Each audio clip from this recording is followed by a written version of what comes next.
Well, Kathy and I just got back from Pickensville, Alabama. That's right there on the Mississippi-Alabama line on the Tennessee-Tom Bigby Waterway. If you haven't ever been there, you guys ought to go. You'd really enjoy it. We always do. In fact, it's out of our top 5, it's probably our number 2, and that would just be next to Gunter Hill down around Montgomery, Alabama. It's just strange that they both end up in Alabama. But to be fair, we haven't traveled to a whole lot of Corps of Engineers.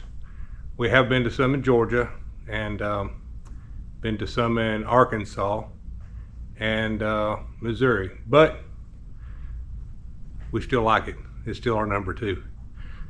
So anyway, what I was going to tell you guys today is Kathy and I are getting ready to go out west. So to go out west, well, we went in the motorhome on this last trip.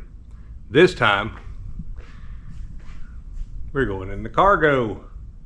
So to do that, there's some things that you have to do. One of them is maintenance. And I haven't done the bearing repack in several thousand miles. I don't know for sure, but it's been at least 2 years. And I try to do it every year. I didn't make it last year. But to be fair, we didn't do as much traveling last year as we're going to do this year. So anyway, I'm going to take the wheels off, check the bearings, check the races on them, check the seals, check the brakes, check all of it. Anyway, just to make sure it's good, because we're about to do somewhere between a 4,000 and 5,000 mile trip. So just want to make sure that this is good. I did put new tires on it last trip. So the new tires only got about, I don't know, we went to Florida, so less than 1,000 miles, but probably close to it. So anyway, we'll have to worry about tires, I hope. And yes, for any of you that want to know, my spare has been checked and it does have the proper air in it.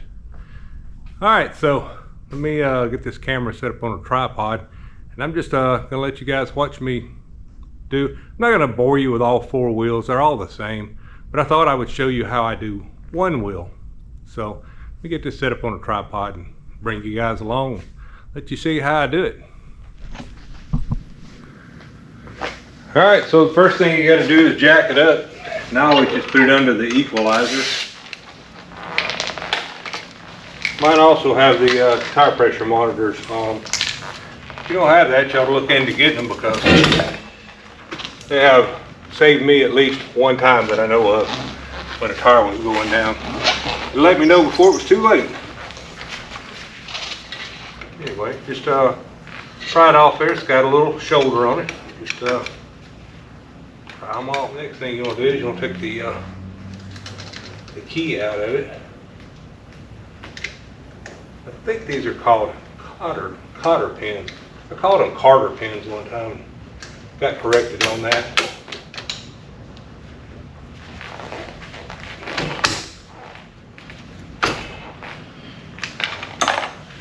Yeah, once you got that out, all you got to do is loosen this. I think these are still called castle nuts. Pretty sure I'm right on that. Same thing they used to use on front end parts and stuff.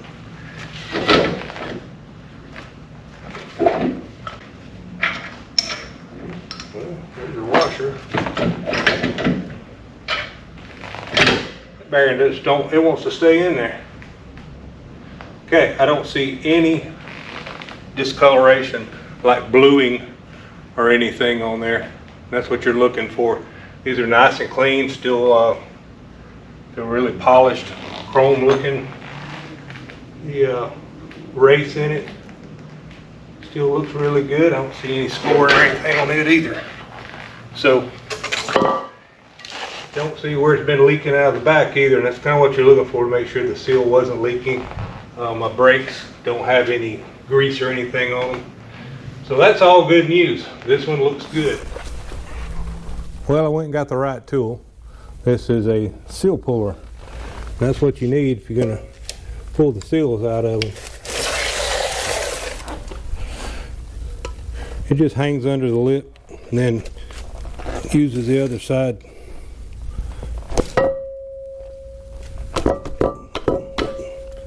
And that one did not want to come. But there it is.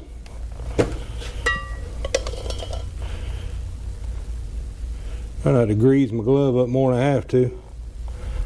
That one looks good also. I think the bearings are going to be good. Yep, the race looks good.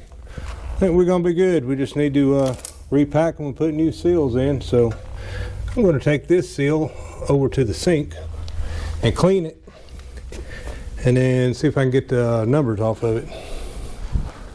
I have an extra bearing kit and seal that I keep in the truck just in case you had an emergency somewhere and lost a bearing and needed to get it off the road.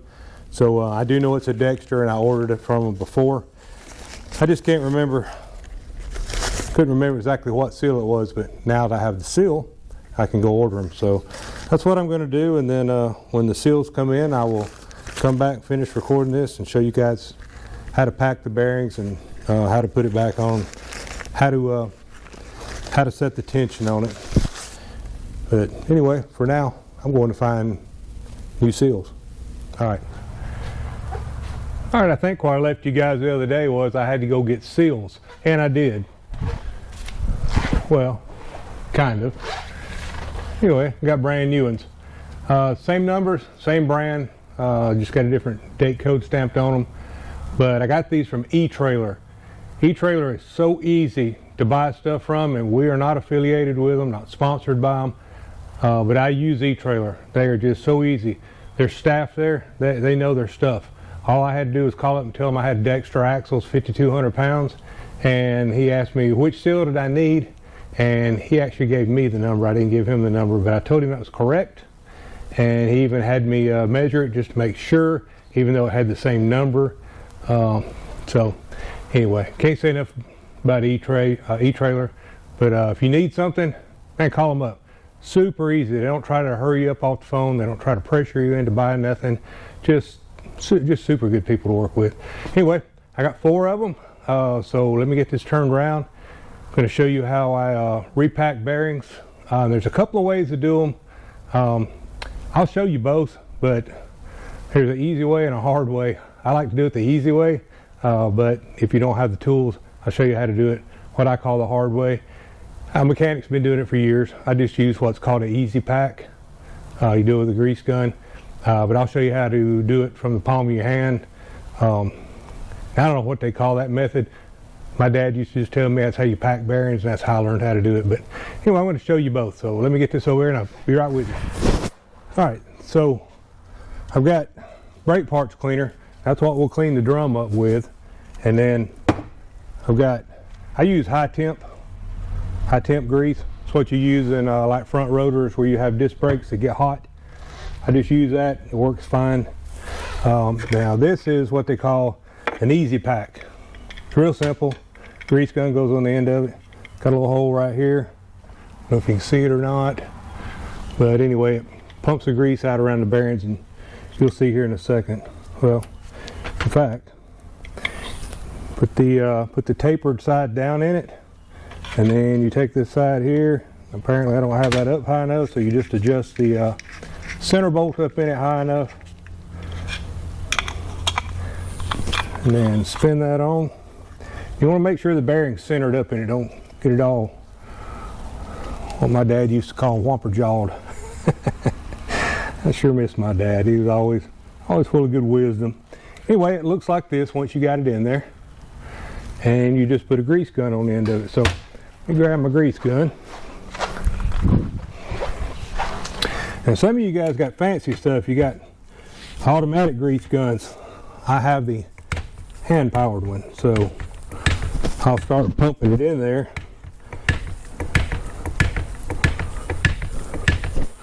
And we'll check here every once in a while, see how much grease I got poured off, or if it just starts falling out, I know about rough. No, not yet.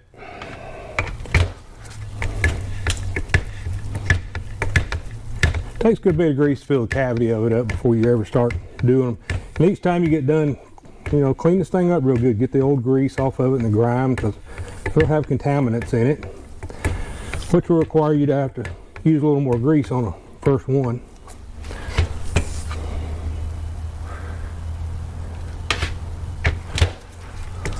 It's nicer if you got one of the battery powered ones, but this will work on your arms for you. Well, and that's the way it works. You run out of grease when you start this. But you can see it is starting to push out of it. So let me get a new cylinder in here.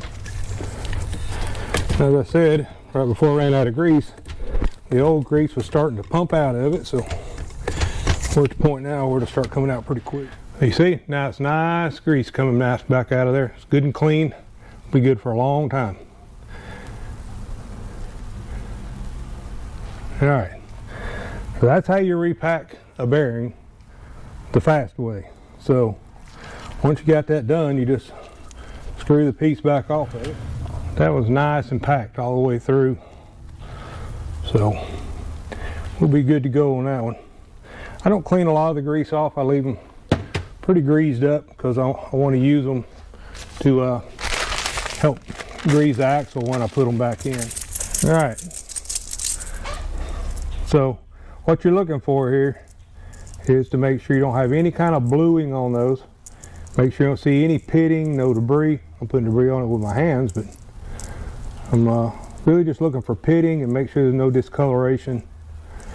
And that one looks fine. In fact, there's probably 10,000, 15,000 miles on these bearings now, and I don't see any discoloration on them, so that's really good.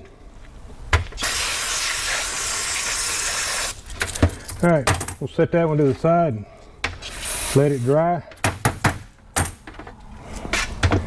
And then I'll show you how we pack it. To do this the hard way, or the hard method, is you just get you a little bit of grease, put it in the palm of your hand, and you start just pulling it around. And you can see it starts pushing up into the bearing. Well, you just keep doing that all the way around.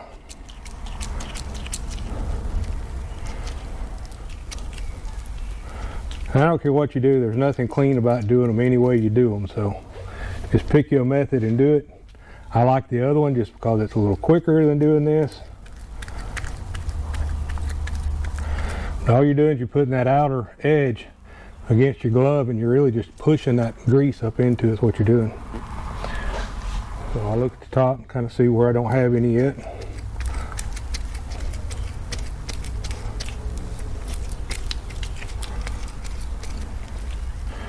You can see it pushes through good. What you're looking for, you're just looking to get enough fat on there to make sure it's actually pushing out and it's filling the bearing cavities up completely. And then once I feel like I've got it done,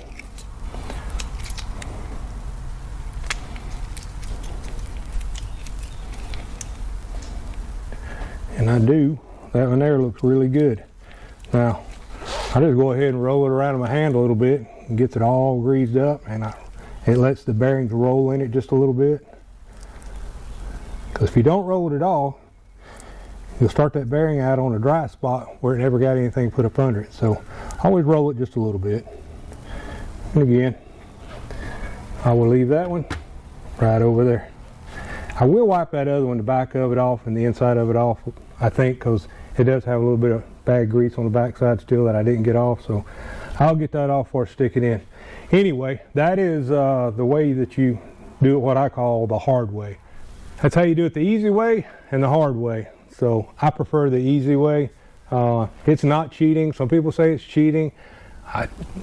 To me, you waste a little grease doing it. That's the downside, is you do waste grease, because like you can see, there's a ton of grease on there that I could have used if I'd have been doing it the hand method. But I don't know, the older I get, the less I care about doing the hand method on the bearings and just keep pushing on my hand and pushing on my hand. And I don't know, I just don't enjoy that part anymore. All right, let me go over here and get the drum cleaned up and then I'll bring you guys back. Well, after getting it cleaned up, the race has a spot on the back side of it where it's been getting hot. So Even though the bearing wasn't showing it, the race is definitely showing it, so we're gonna have to replace that. Well, I'm back with a new race and new bearing. So put a new race in, make sure everything's cleaned up good, and it is. And then they have these specialized tools you can get, and these right here actually seat the race for you. So you just want to get it started straight.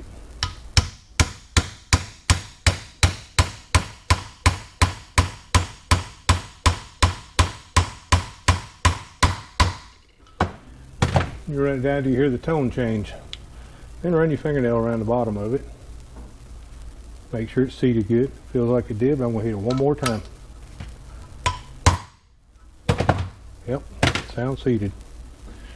Alright, that's how you do it. Now I'm going to have to repack this bearing. Not going to bore you guys with showing you how to do that again, but anyway, I'm going to repack this one before I put it in. And that one's going away. Alright, so the way I like to do it is always just get me a handful of grease and stick it up inside the hub. Just for insurance. You don't really have to, but, and then some people overstuff them. They just want to put so much in there that you don't really need that much. You just get you a handful of it and just run it around the inside of the hub.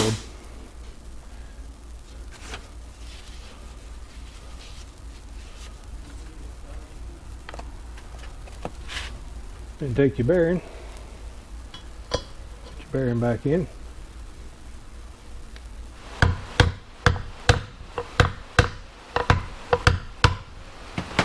Alright, you just want it nice and flat. Alright, next thing we got to do is go over and clean everything off on the spindle, and then we will reinstall the hub. Well, it's decided to rain and it's a little noisy in here, but I'm going to go ahead and do it anyway, and maybe the noise won't be too bad. The first thing you want to do is get all this old grease off of here. Then I'm going to wash it down.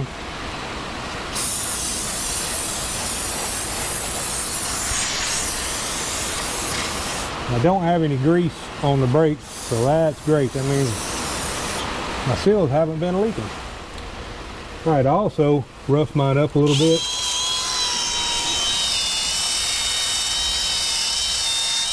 Just to get the old glaze off of it.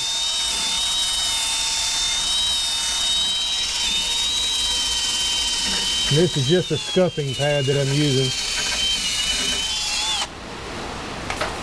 And that just gets anything that was on there off. Gives me a nice fresh brake shoe. And they actually look really good. They've still got a lot of life left in them, so that's good. Alright, wipe everything down one more time. And I'm going to put this hub back on. Always put a little bit on the spindle too.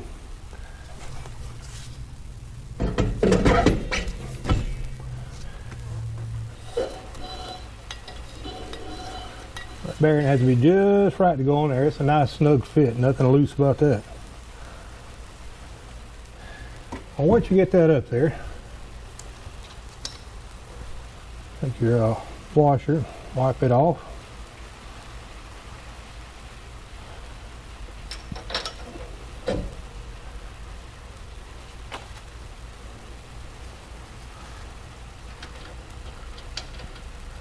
Put the castle nut back on. The reason they call it things a castle nut is because it looks like the top of a castle. Alright, get it on and then kind of slide it around. You want to be rotating it while you're tightening that up. And then take your adjustable pliers and you want to get that hand tight. It says do them about 50 psi, or 50, not psi, 50 foot-pounds.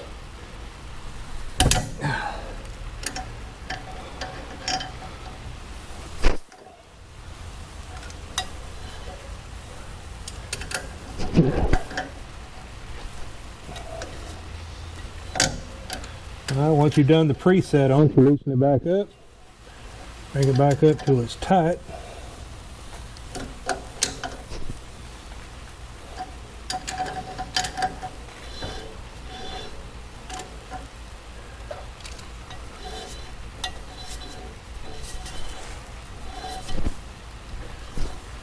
And we are good to go right there. It should come up right on your capsule nut. If you got the preload right on it, it'll line back up for you to put the cotter pin in it. If it does not line up, then you haven't got the preset right for sure. It'll line up when it's in there right.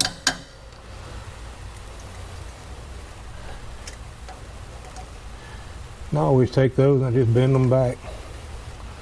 Bend them back out of the way so they don't hit the dust cover. Otherwise, they become a mini lathe and you start eating this up. And once you eat that up, you just one step away from putting water and dirt and everything in there with your bearings. That's no good. Alright, there's no real secret to putting these back on. I always just tap them back on with the end of a screwdriver, like that.